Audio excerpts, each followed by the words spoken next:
Hey. Alright, Joel, so we just had the NBA trade deadline go down yesterday, and one team that really surprised me, as I did not think they were going to be very active, but they in fact ended up being one of the winners of the day, were the Dallas Mavericks. And I was very excited to see them be buyers at the deadline, as they currently sit 8th in the Western Conference with a 29-23 record. Very small chance that they enter any of those top 4 spots, as they are 6 games behind 4th place currently. But getting out of the play-in would be a huge goal for them in the second half of the season. I was also just kind of a pessimist when it came to the Mavericks at the start of the season. I didn't think they're going to be very good. I thought they're going to take this as a gap year to acquire more talent in next offseason and then, go and try and be contenders next season. But it seems like they are actually making a smart choice, and they are going after things now while they still have Luka Doncic fresh and healthy and with plenty of years left on his contract. Now, before we get to the actual trades, I want to go back and travel back in time a little bit, because it was just a couple of years ago that the Dallas Mavericks were in the Western Conference Finals, and it wasn't really that close, unfortunately, in the series, but again, still an accomplishment to get there. Anyway, a lot of people were high on the Mavs at that point, and for good reason, and they figured that they would be getting back to that spot routinely for the next couple of seasons, when in fact it has been quite the opposite. And I think most of that stems from the decision to not re-sign Jalen Brunson. They had him and he was ready for an extension, and they decided to just let him walk in free agency, even, rather than even trading him, even after the absolutely amazing postseason performance he put on. And the worst part of all of that is Jalen Brunson would end up signing to the Knicks on a 4-year, $104 million deal, which at the time a lot of people thought was an overpay and one of the worst contracts in the league. Fast forward to today, and it is currently one of the best contracts in the league, and someone that I bet the Mavs really wish they still had on the roster. Anyway, flashback to last season. In the beginning, they got off to a really rough start. They realized, hey, we actually do need another good scoring guard around Luka Doncic. So at that deadline, they go and get Kyrie Irving. Now, the important stuff to note here is to get Kyrie Irving, they had to kind of gut their team. They gave up Spencer Dinwiddie, Dorian Finney-Smith, a first-round unprotected pick in 2029, and 2 second-round picks in 2027 and 2029. And they did all of this just to re-sign Kyrie this past offseason for 3 years, $120 million, notably more expensive on the per-year averages than they would have had to pay Jalen Brunson. Not to mention, Kyrie is also 4 years older. And real quick, I do want to break down this Brunson versus Kyrie thing a little deeper, because while I do think Jalen Brunson is the better player, if you look at the counting stats, they've been pretty similar production-wise,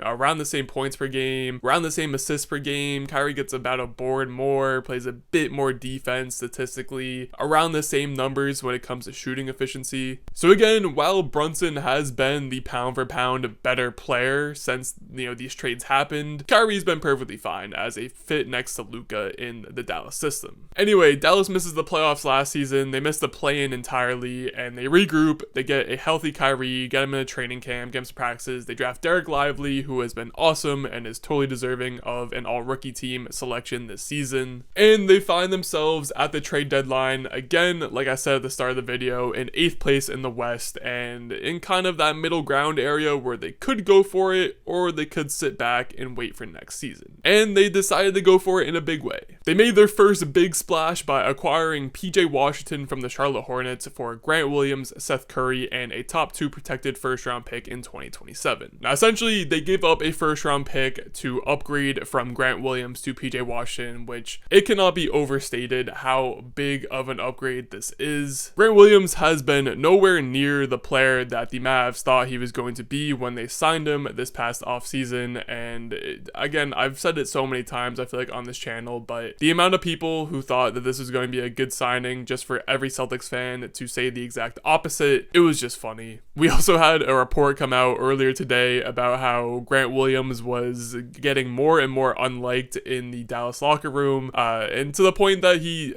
apparently switched shoes from wearing Luka's to wearing Tatum's, which I guess was the final straw, but he's just a hilarious individual. Anyway, PJ Washington has seen his role get diminished a little bit in Charlotte this year, so comparing stats between Grant and PJ, the only real thing that Grant Williams hasn't beaten is being a 3-point shooter, which in a system where you have Luka Doncic and Kyrie Irving, it is a bigger factor than it normally would be. But PJ Washington also gives you someone who can get some rim pressure, create shots for himself. He's got a longer wingspan than Grant Williams, around the same size, so he'll give you a bit more on the defensive side of the ball than Grant did. Overall, the final point here is that PJ Washington is someone who you can put the ball in his hands and let him operate, and that is someone that the Dallas Mavericks have just never really had in the front court in the Luka Doncic era, outside of like Kristaps Porzingis, but even he really wasn't, putting the ball on the floor and getting to the rim. He was more of a post up or spot up and shoot kind of guy. So I'm really excited to see how PJ can blend and improve this team. And that brings us to the second big trade that the Dallas Mavericks made. They sent Richaun Holmes and a 2024 first round pick via OKC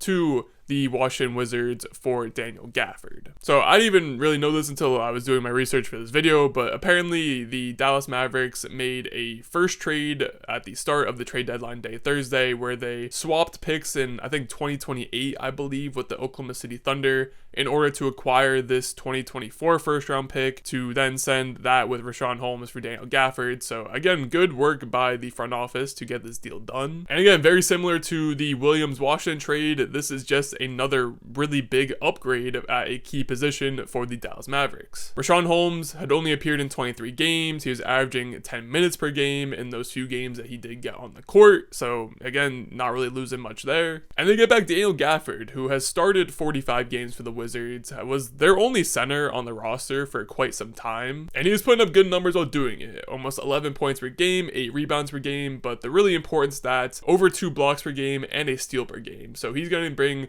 some really good interior paint defense to this Dallas Mavericks team, which is something that they have desperately needed, because Derek Lively's been great, but he's also been hurt, and he also has to sit on the bench every game, for a certain amount of time. And unfortunately, Maxi Kleber, Dwight Powell, they've had good stints in the past, but they have just been not getting it done this season. So adding in Gafford solidifies that front court rotation for the Mavericks, assuming that everyone is healthy. Not to mention, he is a second big that will be a really good lob threat for Luka in the pick and roll. He'll also be able to operate with Kyrie Irving. And Daniel Gafford has just been a very quietly solid center for about 4 years now. Probably, a lot of people haven't heard of him, I assume, because he plays for the Washington Wizards and he's been over there his entire career, so I don't blame you. But yeah, the overall point I'm trying to get at here is that this Dallas front office, ever since the Jalen Brunson mishap, has been really solid at acquiring players, acquiring talent, and making trades. Asterisks on the Grant Williams signing. Regardless, let's wrap this video up by looking at the new Dallas Mavericks depth chart. As you can see, I have the old one, and the new one, it doesn't really maybe even look that much crazier. It's just, again, swapping Williams for Washington and Powell for Gafford.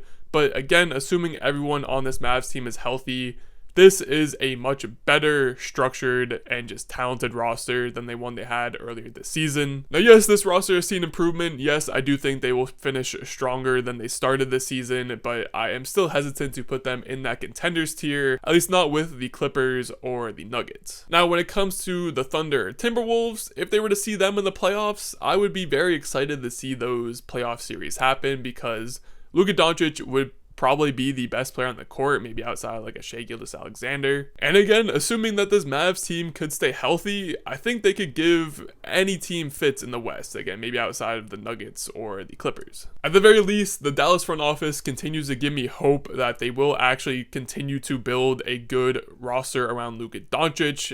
It was getting a little hazy there for a little bit, but it seems like we're in good hands finally. And at the end of the day, I just really want to see Luka compete for a title. I think that's what everyone wants. But I'll do it for this video. As always, make sure to like, comment, subscribe, all of those good things, and I'll catch y'all in the next one.